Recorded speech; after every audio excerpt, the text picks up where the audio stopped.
मंत्रियों को क्या तस्वीरें आप इस वक्त देख रहे हैं संसद में संयुक्त राजेंद्र तिवारी वरिष्ठ पत्रकार और डॉक्टर अमन चुग अर्थशास्त्री हैं। स्वागत है आपका एनडीटीवी के मंच पर। डॉक्टर अमन, मेरा पहला सवाल आपसे, जिस तरीके से अभिभाषण में जिक्र किया गया कि तीसरी बड़ी अर्थव्यवस्था बनाने पर काम किया गया है, लेकिन विपक्ष लगातार सवाल खड़े कर रहा है कि जो कहा गया उसमें और जो हुआ असलियत में, जो जमीनी हकीकत है, काफी बड़ा फर्क है। नमस्कार है जी, जय भारत है।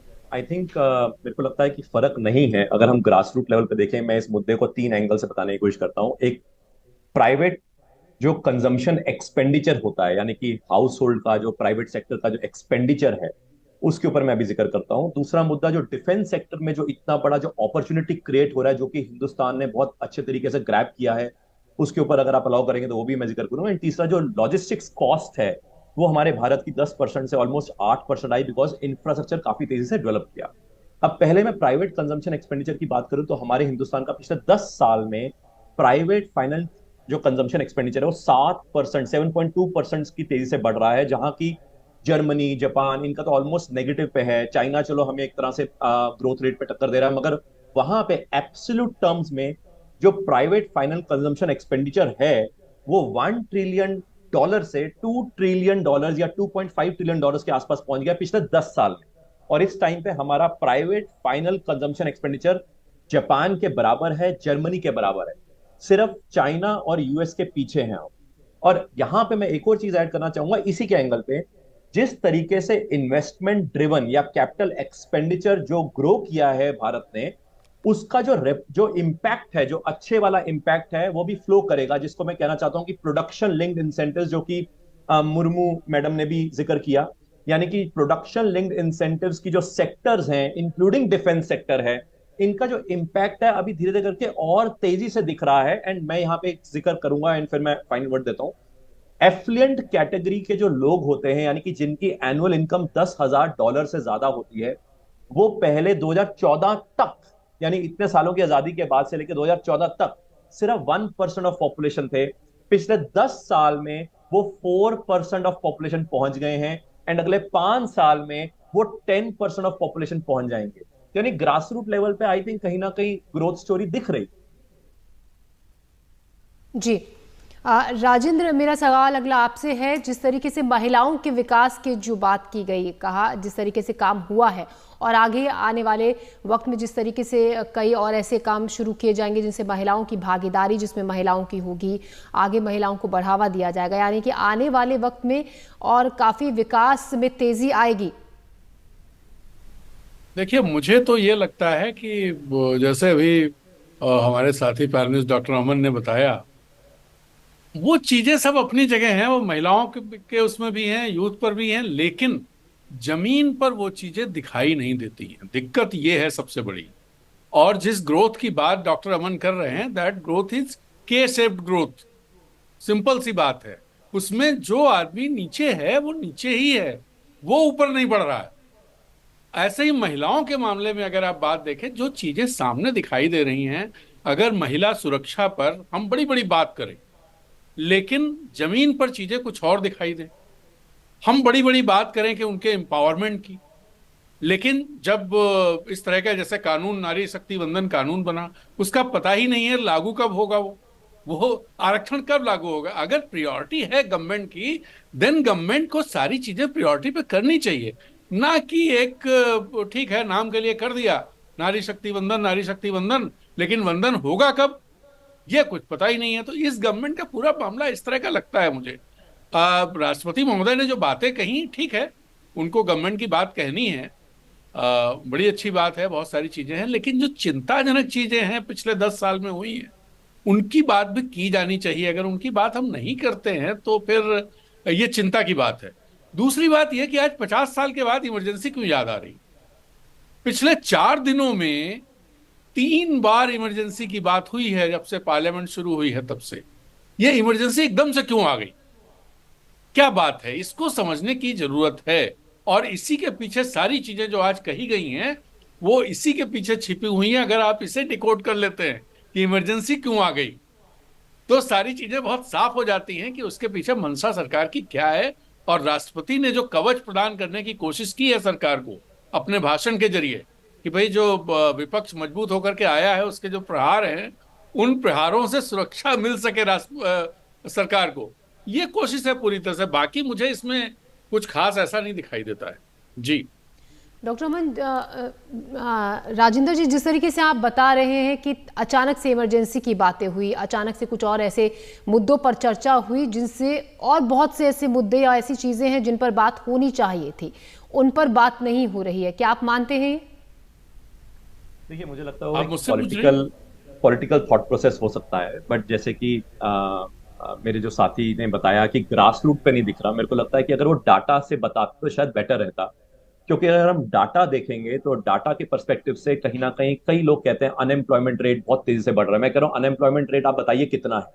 इनमें से कई लोगों को नहीं, अनएम्प्लॉयमेंट रेट ही नहीं डेटा पे पता। अगर मैं बात करूं, एंड फिर मैं डेटा ये भी पर बात बात मैं करूं। मैं एक मिनट बात कर लेता हूँ, मैं एक मिनट जी बात रखता हूँ पूरी। आज से 2014 से पहले अगर आप डाटा को देखें, हमारी growth majorly services sector driven growth थी। मैन्युफैक्चरिंग सेक्टर का जीडीपी में परसेंटेज 30% से गिर के ऑलमोस्ट 14-15% पे पहुंच गया था। किसी भी देश में अगर मैन्युफैक्चरिंग सेक्टर की बैकबोन ना हो तो सर्विसेज सेक्टर स्टैंड अलोन उस देश को नहीं बढ़ा सकता। एंड इसीलिए जो 2003 से लेके या 2004 से लेके 2014 तक जो एक तरह से ग्रोथ रेट की बात करते हैं कि 8.5-9% था, वही महंगाई 15% थी, जिसको हम कंज्यूमर प्राइस इंडेक्स कहते हैं, मगर उसको कभी अडॉप्ट नहीं किया गया। इसलिए जो भी वो सेंसेक्स का जो उछाल दिखाया जाता है वो क्योंकि फॉरेन जो बैंक्स में जो पैसा था उसको इनफ्लो करवाया गया थ्रू पी नोट्स, जो कि चिदम्बरम साहब ने खुद जिक्र किया। एंड उसके कारण एक तरह से फ्लो ऑफ मनी के कारण मार्केट्स ग्रो करी। अगर हम रॉबस्ट तरीके से देखें, 2020 में प्रोडक्शन लिंक्ड इंसेंटिव्स इसलिए लाया गया क्योंकि हमने रीजनल कॉम्प्रिहेंसिव इकोनॉमिक पार्टनरशिप के तहत हमने विड्रॉ किया। एंड उसका जो पॉजिटिव इंपैक्ट है, आज आप खुद देख सकते हैं कि ग्रास रूट लेवल पे जहां जहां इंफ्रास्ट्रक्चर बड़ा है, कैपिटल एक्सपेंडिचर ग्रो किया है, वहां पे मैं कुछ डाटा अगर मैं शेयर भी करूं तो आप देखो पैसेंजर व्हीकल की जो सेल्स है वो एक तरह से जो जो एसयूवी सेगमेंट है या एलयूवी सेगमेंट है मैसिवली इंक्रीज करे, and including rural segment. Similarly अगर हम mobile, smartphones, two wheelers, tractor sales, ये सब ग्रो कर रहे हैं। स्मार्टफोन सेल्स डबल डिजिट पे पहुंची है। रेजिडेंशियल हाउसिंग सेल्स वो इंक्रीज हो रहा है 20-30% के इनफैक्ट ग्रोथ रेट पे पिछले हमने 5 साल में देखा, specially after Covid. The domestic air passenger traffic all the time high पे है। Hotel bookings all time high पे है। मतलब मुझे लगता है कि ग्रास रूट लेवल पे आप डाटा को देखेंगे, फिर डाटा से बात करेंगे तो बेटर है। जी जी, बने रहिएगा आप हमारे साथ। अमन और राजेंद्र जी, आप भी हमारे साथ बने रहिएगा। हम अभी एक छोटा सा ब्रेक ले रहे हैं, ब्रेक के बाद भी इस पर चर्चा जारी रहेगी। आप देखते रहिए एनडीटीवी इंडिया। और राष्ट्रपति के अभिभाषण पर लगातार हम बात कर रहे हैं, जिस तरीके से उन्होंने जिक्र किया सरकार के कामों को और आगे किस तरीके की प्लानिंग सरकार की है काम करने की, देश की दशा को और स्थिति को सुधारने की। इस पर बात करने के लिए राजेंद्र तिवारी वरिष्ठ पत्रकार हमारे साथ हैं, डॉक्टर अमन चुग हमारे साथ हैं, अर्थशास्त्री। राजेंद्र जी, जिस तरीके से अभिभाषण में आज तमाम बातों का जिक्र किया गया, जो बहुत दावे किए गए कि ये काम किया गया है, जो अर्थव्यवस्था को मजबूत बनाने की बात की गई, क्या कहेंगे इसको लेकर?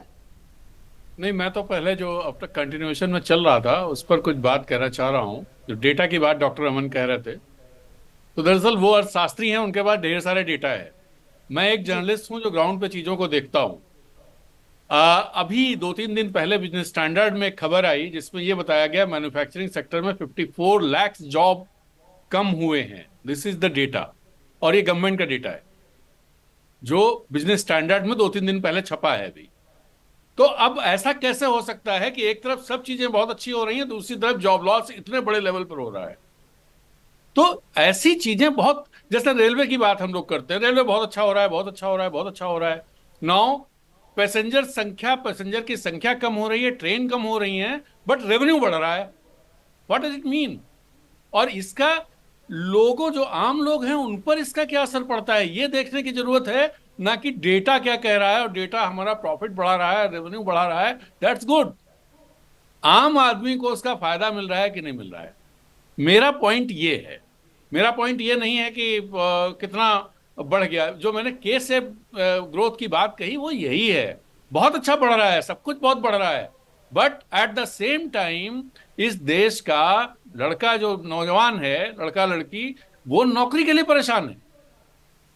हम पांचवी बड़ी बिल्कुल अर्थव्यवस्था डॉक्टर है। अमन, आप इस That's पर क्या good. कहेंगे जिस तरीके से बता रहे हैं राजेंद्र जी कि अगर जमीनी स्थिति की हम बात करें, आंकड़ों को एक आम आदमी नहीं जानता है कि कितना परसेंट एम्प्लॉयमेंट है, कितना कहाँ रेलवे में बढ़ गया है, घट गया है। आंकड़ों की भाषा को वो एक आम आदमी नहीं समझता है। अगर जमीनी हकीकत की बात करें तो उसको लेकर क्या कहेंगे? देखिए, मैं थोड़ा डाटा पे क्लैरिफाई कर देता हूँ। बिजनेस स्टैंडर्ड का भी रिसेंटली आई थिंक 4-5 दिन ये डाटा आया था। उन्होंने ये जिक्र किया है कि पिछले 7 सालों में यस, जो जो इनफॉर्मल एंटिटीज हैं, इनफॉर्मल यानी कि अनइनकॉर्पोरेटेड एंटरप्राइजेस जो हैं, वहां पे ये जॉब लॉसेस की जिक्र कर रहे हैं। मगर वही बिजनेस स्टैंडर्ड को अगर ये कोट करना चाहें, उसी की एक और स्टेटमेंट भी आई है कि employment in manufacturing sector has grown by 7% in the last 2 years। यानी कि बट हम डाटा को देखो खेल सकते हैं। मैं डाटा के एक बाद मिनट, को अगर एक मैं हाँ, ओके, मैं एक चीज कह दूं, चाहे वो कॉर्पोरेट सेक्टर, कॉर्पोरेटेड सेक्टर में हो, कॉर्पोरेटेड यूनिट्स में हो, या अनकॉर्पोरेटेड यूनिट्स में हो, job loss is job loss, और देखिए उसमें जी, रिसीविंग एंड पर यूथ है। बस देखिए आप समझ नहीं रहे। वही बात मैं कहना चाहता हूँ। मैं आपसे पूछता हूँ एक मिनट, अनइनकॉर्पोरेटेड एंटरप्राइजेस क्या होते हैं जी? देखिए, ये आप भी समझते हैं, मैं भी समझता हूँ कि क्या नहीं होते नहीं, हैं, मैं समझता हूँ, मैं आपसे और पूछ रहा हूँ उनमें क्या आप नहीं नहीं, बराबर मैं भी समझते हैं जो मैं समझता हूँ पूछ उन रहा हूँ? चीजों को। तो इसको बताइए चेक मेरे को करने की जरूरत यहाँ पर नहीं है। अगर आप ये अनइनकॉर्पोरेटेड कहेंगे एंटरप्राइजेस इसका क्या होते मतलब हैं, क्या मैं आपसे होता है, पूछ उसका रहा हूँ। मतलब क्या होता है, क्योंकि ये क्योंकि इसका वहीं से कोई आंसर मिल मतलब जाएगा है? आपको। मैं आप ये आपको यही मान के कहूंगा। चल रहे हैं कि मुझको देखिए कुछ मैं आता नहीं है, आपको सब देखिए कुछ आता है। समझिए समझिए, दिस इज द आप एक अच्छे प्रॉब्लम, इस पत्रकार गवर्नमेंट हैं। की, और जो लोग हैं उनकी डॉक्टर प्रॉब्लम अमन, यही एक सबसे बड़ी है। सामान्य सी एक सीधा सा सवाल आपसे मैं था। मैं बिल्कुल इसको ऐसा करता हूं, मैं कहीं और राजेंद्र लेके जी जो जाता हूं। बात कर रहे हैं उनका सीधा सा सवाल था, और हमारा भी आपसे यही सवाल था कि आंकड़ों का ये जो उतार चढ़ाव है, घटाव बढ़ाव है, ये काम इंसान, एक आम आदमी नहीं जानता है देश का। उसको मतलब है सीधे सीधे उसके काम होने से, उसकी तरक्की होने से, जो दावे और मैं उसी का आंसर दिखाया दे गया रहा बहुत हूं। बड़े बड़े तरीके से, लेकिन हकीकत में उसके ठीक उलट तस्वीर नजर आती है। देखिए ज्योति जी, हमें समझना जरूरी है कि कई बार हम डाटा को समझते नहीं हैं और उसका इंटरप्रिटेशन भी नहीं समझते, और हम कहते हैं बस ये जॉब लॉसेस हो गए हैं। हम अनइनकॉर्पोरेटेड एंटरप्राइजेस को अगर समझते ही नहीं है तो वो जॉब लॉसेस के तहत वो सोच रहे हैं, और मैं कह रहा हूं वो जॉब मैं तो मूवमेंट के कुछ तहत समझता मैं ही नहीं बताने हूँ, की कोशिश आप कर ही रहा समझते हूं। हैं बस। मैं आपके ऊपर मैं कुछ टिप्पणी नहीं नहीं दे रहा। समझता हूँ। मैं कुछ और कहने की कोशिश कर रहा हूँ। मैं आपके ऊपर टिप्पणी हाँ, नहीं दे रहा। मेरा आपसे नहीं कोई नहीं, पर्सनल आपने यही एनमिटी है, पूछा कि आप बताइए मैं तो एक क्या होता है। कोटेशन दे रहा हूँ। मैं एक कोटेशन दे रहा हूँ। देखिए, हमें ये समझना जरूरी है, अगर हम देश के पर्सपेक्टिव से बात करें, ओवरऑल 360 डिग्री पे हमें एक तरह से पैसे की जरूरत रहती है, ये हम सब समझते हैं। आप देखिए पैसा कहां से आ सकता है, या तो हम इंटरनली कहीं से रेवेन्यू ग्रोथ करेंगे, या फिर हमें बाहर से एक तरह से एफडीआई की फॉर्म में एक तरह से नेट बोरोविंग्स आए। हमारा फॉरेन डायरेक्ट इन्वेस्टमेंट अंदाजन $600 बिलियन के करीब आया है, एंड जो कि एक जमाना पहले $300 बिलियन के करीब रहता था। पिछले 5-7 साल की मैं बात कर रहा हूं, और एवरेज अंदाजन $100 बिलियन के करीब एफडीआई फ्लो आ रहा है। मल्टी डायमेंशनल जो पावर्टी है जिसके ऊपर आप बात कर रहे हैं, यूएनडीपी का जो डाटा है वो कहता है परसेंटेज ऑफ पॉपुलेशन जो इस टाइम पे अंदाजन 11% है, वो उस टाइम पे आज से 10 साल पहले 30% ऑफ पॉपुलेशन था। साथ में जो हार्वर्ड इकोनॉमिक कॉम्प्लेक्सिटी इंडेक्स है, जो कि बहुत डीपर स्टडी करते हैं स्पेशली भारत में, क्योंकि उनका कहीं ना कहीं एक एजेंडा भी रहता है अगेंस्ट भारत का, उन्होंने खुद कॉम्प्लेक्सिटी इंडेक्स में माना है कि 52 से ओहो, ऑलमोस्ट 42 की तरफ आ गया है। यानी कि ये सब डाटा के साथ मैं आपको ये कहने की कोशिश कर रहा हूं कि जहां पे हम भी ग्रास रूट लेवल पे रूरल सेक्टर में जाते हैं, आप देखिए हर विलेज में इस टाइम पे बड़ी सी बड़ी गाड़ी भी है, बड़े से अच्छा स्मार्टफोन भी है, और वहां पे एम्प्लॉयबिलिटी के तहत वो खुद एंटरप्रेन्योरशिप की तरफ है। हाँ, अगर मैं कहूं कि मार्जिनलाइज जो फार्मर्स की हम बात कर रहे हैं, तो उसके लिए तो फार्म बिल्स आए थे। मेरे को लगता है, उम्मीद है कि गवर्नमेंट शायद विद ड्यू जो एक तरह से इनपुट्स लिए होंगे, उसके बेसिस पे वेरी जी सून फार्म बिल्स दोबारा इंट्रोड्यूस होंगे। जी मैं अज्यूम करता हूं कि अगर हम उस ग्रास रूट लेवल की बात कर रहे हैं, वहां पे डेफिनेटली कहीं ना कहीं जो मिडल मैन एक्सपोजर है उसको हटाना पड़ेगा, कहीं को ऑनलाइन जी अमन डिजिटाइज जी, प्लेटफॉर्म पे लाना पड़ेगा। नहीं मुझे फिलहाल भी लेकिन नहीं आप मिला, हमारे मैं साथ एक जुड़े, बात कहना आपने चाह हमारे रहा था। सवाल का जवाब दिया, आपका शुक्रिया। और राजेंद्र जी, आपका भी शुक्रिया हमसे जुड़ने के लिए।